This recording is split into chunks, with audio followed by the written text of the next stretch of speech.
naše generacije, barem nas jedno 4-5 krenulo podzemnim vodama, što je popriličan broj.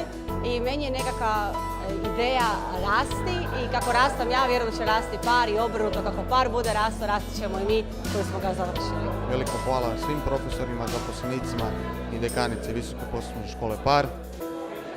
Hvala i kolegama studentima što su ovo iskustvo učinili nezaboravnim. Upravo smo proslavili 6. generaciju prvostupnika ekonomije. Ja im još jednom želim svima puno uspjeha i očekujem da u životu postanu uspješni ljudi i vjerujem da u svima njima ima puno potencijala o kojima ćemo još mnogo toga čuti.